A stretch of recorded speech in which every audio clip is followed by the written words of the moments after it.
Hello and welcome to Ragdoll's Forge. Today I'm going to be going over a subject that I get asked quite often, and that is how do I become a crafter, how do I open a shop, how do I start getting into this side of the game. Now just keep in mind I do play on the UOAlive server, so some of the things that are changed on the UOAlive server may not be the same as on things like OSI and potentially other servers as well. So take what I say with a pinch of salt. It may not apply to the server that you specifically play on, but this is how things run on the UOAlive server. First of all, getting into crafting is relatively easy. All you want to do is create a new character. And obviously in the set of skills that you get to pick at the beginning, there's a few recommendations that I would go for. One of them would be imbuing. Try and get that up as high as you can, because that can be a bit of a pain to level up initially. And also get some magery. I would recommend getting a bit of magery or chivalry, whatever spells you prefer for getting around. Personally, I prefer magery. Lets me open gates and recall around. I can mark runes to locations and things like that. Another thing you'll notice is I have a lot of skills that are sort of adding up my total to way above what would normally be normal. On the UOAlive server, a few of these skills are considered free skills. That means they don't contribute to the total skill cap of what would normally be 720 skill points. Some of these skills, such as mining, lumberjacking, item identification, hiding, detecting, cooking, bowcrafting and fletching, and arms law, those skills do not count towards the normal 720 skill cap. You can see a full list of what free skills are available on the UOAlive server on the wiki, which I'll actually link in the description below. So if you do want to check that out, just tap there and you'll see the link to the wiki that'll explain what the free skills are, why that decision was made, and it'll give you a full list of all of the free skills. Now, as for what other skills to take, like I said, we've got imbuing, we've got magery. It's entirely up to you what you want to go for next. Personally, I think I went with blacksmithy, imbuing, magery, and I think I went with a little bit of mining just to get me going. Now, to get started as a crafter, first thing you're going to need is resources. So I'd always recommend going with one of the resource gathering skills first. Get that trained up first. Go out mining, or go out lumberjacking, chopping trees, that sort of thing. Build yourself up a nice little base of resources, because you're going to need those resources in order to train up things like blacksmithy, carpentry, fletching, tailoring, all that sort of stuff. Well, maybe not tailoring, but all of the main skills are going to need resources to get leveled up. Personally, I started with blacksmithy. I love blacksmithy. I think it's one of my favourite skills in the game. So what I did, I went out mining, and there's actually some places that are considered somewhat safe to mine. There's actually a few places. There's one place in New Haven, or just outside of New Haven. So here we have New Haven Island. We've got Old Haven over this side, and we've got New Haven here. And just down here in this section, we've got the New Haven mines. So what we'll do, we'll head over there, and we'll have a quick look and see what's going on. Now, on the way down here, just be careful that there is the occasional mongbart or ettin that does spawn. So if you hug the right hand side, just hug the water line, you should be fine. Alright, so here we are. As you can see, there's a bunch of miners. One of them is a quest giver. There's a few of them that are quest givers. You've got the miner instructor here. This guy will train you up to 40 mining skill, so that is a great way to start with your initial 1000 gold that you get. And he also has a quest that you can accept that will give you a pickaxe that actually boosts your mining level by 10 points, which is incredibly handy when you're first starting out. Then you can also buy extra tools off these guys here as well if you do need them. Pickaxes for 25 GP. I would recommend shovels though. I just personally feel shovels are, I think they're actually way less. Yeah, they do. Shovels weigh only 5 stones, pickaxes weigh 11. Obviously you can't equip a shovel, but you can do it with a pickaxe. But obviously go with what works for you. I'll tell you what, let's quickly just buy one. Let's buy a pickaxe. Alrighty, so we've got our pickaxe. Now you can't do any mining while you're mounted, so you will have to take your mount off. And it's just a case of double click the pickaxe, select where you want to mine, and there we go, we've got some copper ore. Now keep in mind, my mining skill is at 125. The reason it's at 125 is I have these ringmail blacksmithy gloves that give me a mining bonus of +5. I also have mine mining skill at 120 as well, so that's why I get a level of 125. Your mining skill, depending on its level, will dictate what kind of ore you get, and it will also dictate your smelting chance when it comes to turning those ores into ingots. Now, keep in mind, ores are very heavy. 2 ores here weigh 24 stones. If we smelt them in a forge, that's now 4 ingots, and it's 1 stone. So it's a good habit to get that once you've filled up on ore, head yourself over to a forge, double click the ore, select the forge, and that'll smelt it down for you. Smelting ores will also gain you mining experience as well. Now, obviously I've just done this and got copper. You're not going to get copper straight away. When you first start mining, let me see if I can get some. When you first start mining, there we go, you're going to get iron, and it's just called ore. Any of the special ingots like copper, dull copper, valerite, all that sort of stuff will say copper ore or valerite ore, whatever. Iron ore is just a red colour and it just says ore. What I would recommend is get yourself a nice supply of ingots on the go, maybe a couple of thousand of ingots. It really doesn't take that long to do, and you should be able to get enough ingots to help raise up your blacksmithing skill by a decent amount by the time you hit Grandmaster in mining. There are a couple of things that you can do to sort of speed this up. Now luckily we've got an animal trainer guy over here, so I can go into my stable, I can claim some. I've got fire beetle. Fire beetles are very good for a crafter. They act as a mobile forge, as you can see. That's what mine's called. It's called a mobile forge. This guy works in the exact same way as if you were to use your ore on a forge, except this gives us the ability to be anywhere in the world, and we can double click the ore, target our beetle, and it will smelt the ore down for us. This is very, very handy to have. On the Ultima, on the UOAlive server, there are a lot of tamers, so there's always a good supply of fire beetles. What I would recommend is, though, make sure you bond it before you go out mining with it. We do have an ambush system where you may occasionally be ambushed whilst you're out in the wild, so just keep that in mind. I would recommend go out with bonded pets if you can. And as you can see, the fire beetle only takes up 1 slot, so that's good to know, because that means we can also have Frank, our pack llama. Frank can come with us. He can hold up to 1600 stones worth of stuff, so Frank can store quite a lot of ingots. Again, Frank's bonded, so that means as well, if I recall around, these guys are going to recall with me. I don't have to keep gating everywhere, even if they've got stuff in their inventory. Well, if Frank has anything on him, he'll be able to recall with me. Even if I just use recall, I don't have to gate. So that means I can go anywhere in the world, anywhere that there is stone, basically. So mountains here, like these, you can mine them. You go up to them, double click your pickaxe or your shovel, you mine it, and there we go, we've got some dull copper this time. So you can quite literally mine this entire section if you wanted to. You can go anywhere that's got these sort of dirt tiles as well in the mountains. You can mine all of these. You can mine in some dungeons as well. Obviously keep in mind, if you do mine in a dungeon, there's going to be monsters around, so be safe. Now with the New Haven dungeon, there's a little entrance over here. So you can, in the New Haven mine I should say, you can actually go in the mines if you wanted to.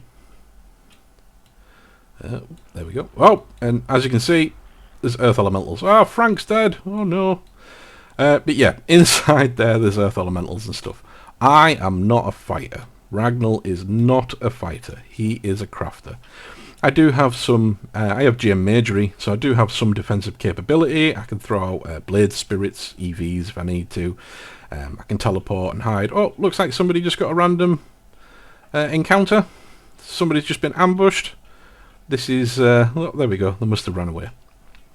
This can happen to you at any point out in the wild. This is just to add a little bit of fun, a little bit of excitement to people who are out adventuring and exploring the world. Let's pop these guys away. Frank will need to go and get him rezzed. But oh, there we go. There's an Etin. Let's maybe get out of here. It's starting to get a bit warm down there. But yeah, that's the basics on how you would mine and collecting up your ores, and you know, making sure that you're melting down your ore into ingots for the sake of carrying them around. And like I say, if you get yourself a fire beetle, you can carry you can have 4 other pets follow you around. And those could be pack animals, could be a beetle that can hold resources. So you can do a lot of mining. As long as you've got plenty of tools on you, you can do lots of mining, come home with a big haul of ingots, get them stashed away, ready for the next step. So let's just quickly get Frank back on his feet. This is another quality of life thing on the UOAlive server. We've got pet resurrection stones. This costs 7,500 gold every time you use it. Just a case of double clicking on it. Asks me again if I want to confirm, and then we target Frank. Frank's now back to life. Fantastic. There's another stone here. If you do happen to lose your pet, you can double click this one. It'll cost you 7,500 gold again, and this will make your pet come back to you. Let's chuck Frank in the stables, and let's go back to the forge. Alrighty. So let's say we've been out, we've done a lot of mining, we've got a good chunk of iron, and we're ready to start our adventures as a blacksmith. Let me just pop these ingots away. Cool. So let me just grab out some iron. So what are we going to do to start off with? Well, we're not going to have a huge amount of skill in blacksmithing. So first thing we're going to do is we're going to train. We're going to train the skill up. There's loads of methods you can use in order to train your skill up. The UO Guide website has a fantastic guide on what to craft, for how long, at what skill bracket. I would recommend having a look at that. That's the guide that I followed. It's very straightforward, and it won't take long to get to GM Blacksmithy. So once you've hit GM Blacksmithy, then what? What do you do next? Well, you have a few options. You can start crafting weapons and armor for yourself if you wanted. You could potentially take on jobs from other people. Find out what sort of things your community is looking for, and sort of work from that. Are they looking for weapons? Are they looking for armor? Do they need repairs? You know, are people in need of repair deeds? Or are you looking to do bulk order deeds? Because once you have some skill in a craft, you can start then doing bulk order deeds for that. Now, I do go over the bulk order deed system in another video, which you can find on the channel. But what I would recommend is, once you hit GM, have a look at the bulk order deed system. Now, well, I can just go to this one. Let's head over here, and we've got some blacksmiths here. And also, whilst we're here, I just want to mention, this is the Britain Crafting Centre on the UOAlive server. Now, this is a great place to do any kind of crafting, and there's 2 reasons for that.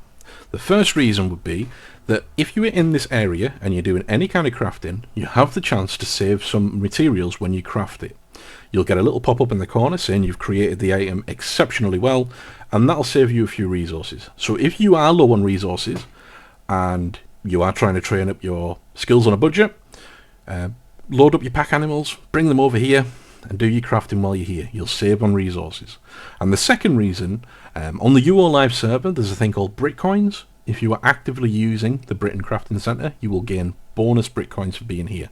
So this is an excellent place to do any kind of crafting. You can even do your imbuing here, because there's a soul forge here. You can do your tailoring, you can do carpentry, everything. You can do everything here, and I would recommend, you know, if you can, do some crafting here. The bonuses for doing it here are fantastic. So let's head inside here. Now we've got some blacksmithy NPCs. If we click on them, we can claim a bulk order deed, and you know, if you go over the other video that explains bulk order deeds in a bit more detail, you can just claim yourself from bulk order deeds. Most of them are going to be just requirement made out of iron.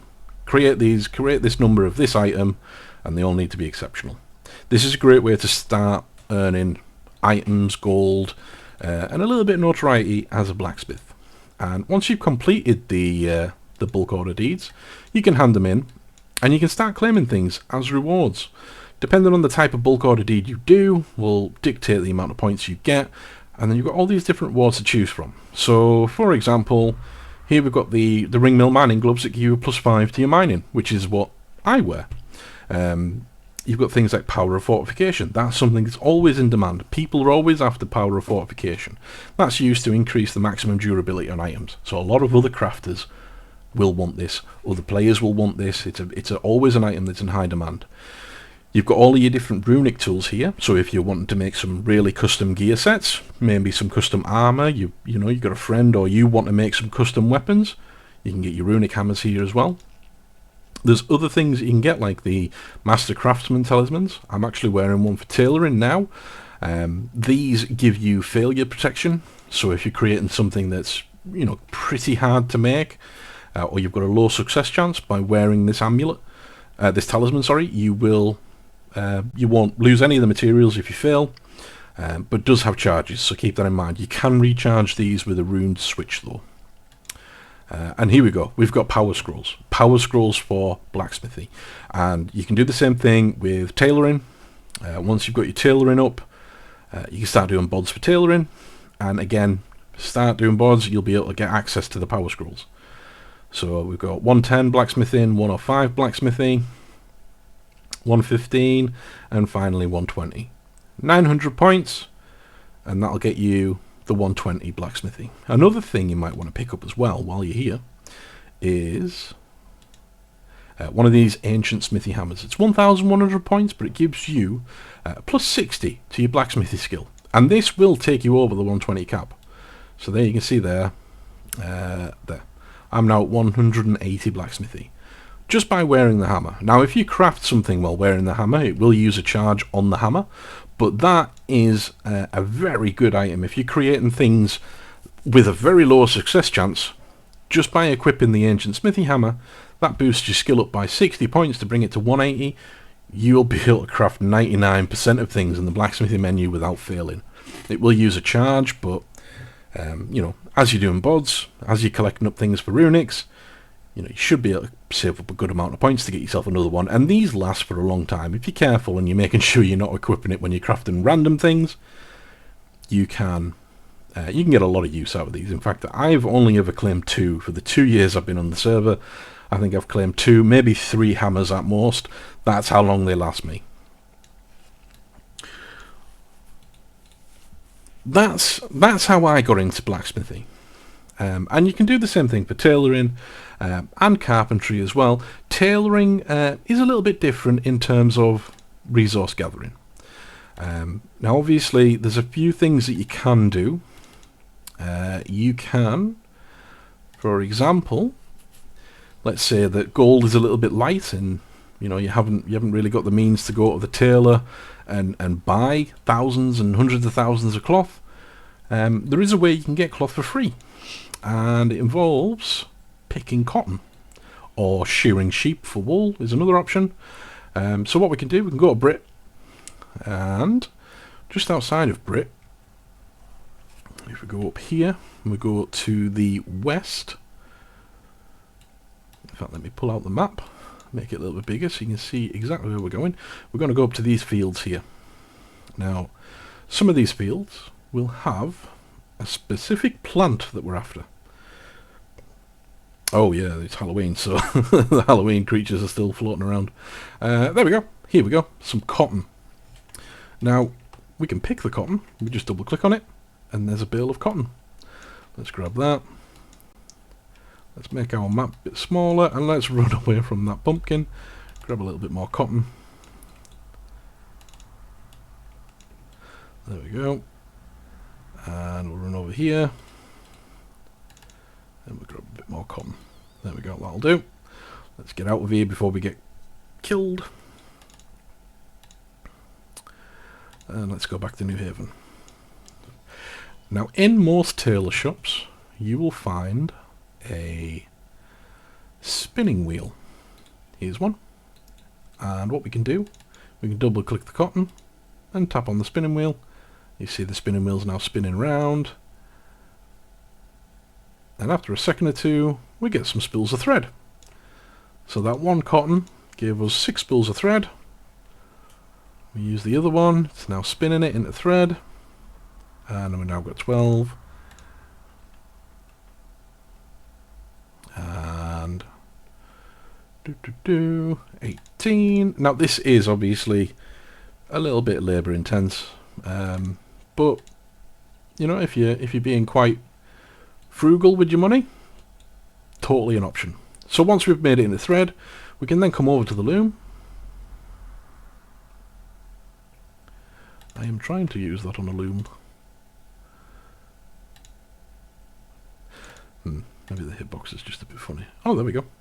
So there we go. The bolt of cloth has just been started. Needs quite a bit more. Needs a little bit more. Almost finished. And there we have it. We have a bolt of cloth. Now with this bolt of cloth, we can use some scissors on it. And there we have it. We've got 50 cut cloth. We can use this cloth to make any of the clothing items out of the tailoring menu.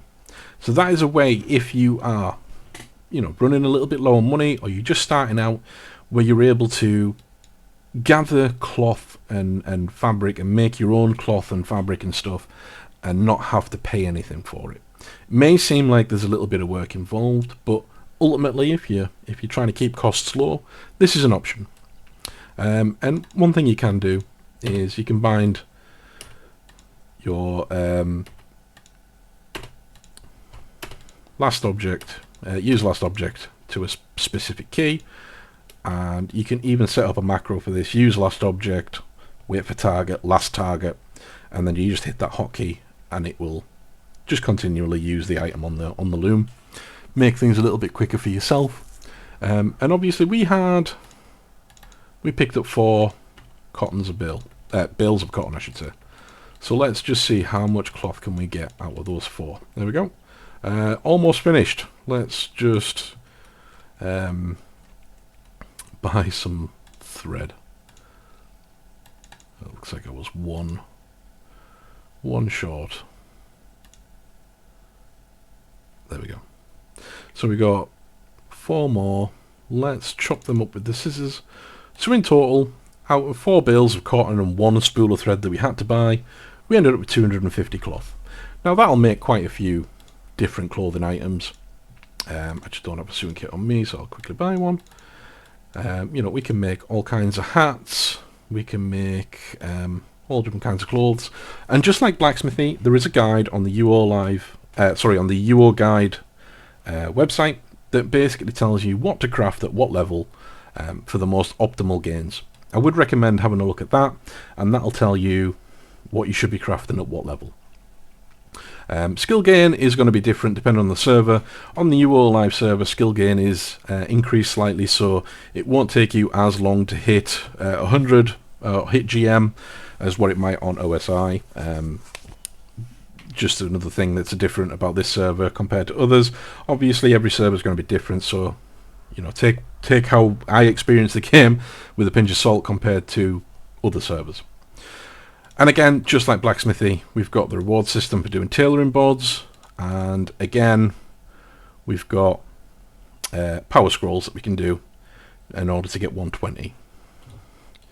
So that covers pretty much blacksmithy, carpentry, fletching. They're all pretty much the same. Fletching boards can be a little bit different, however, because some of those boards will require weapons made from special materials.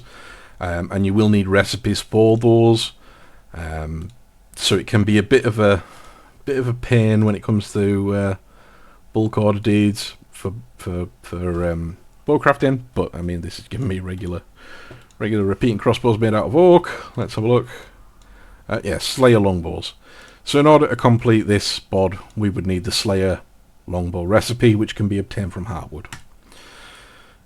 But again, in order to level up bowcrafting, you would just go and chop wood, make bows and arrows until you hit 100. Now I don't know, can you get the power scrolls for these? Some titles, some maps. Okay, these ones don't have... Yeah, so some of these skills don't have power scrolls with them. Bowcrafting and fletching doesn't.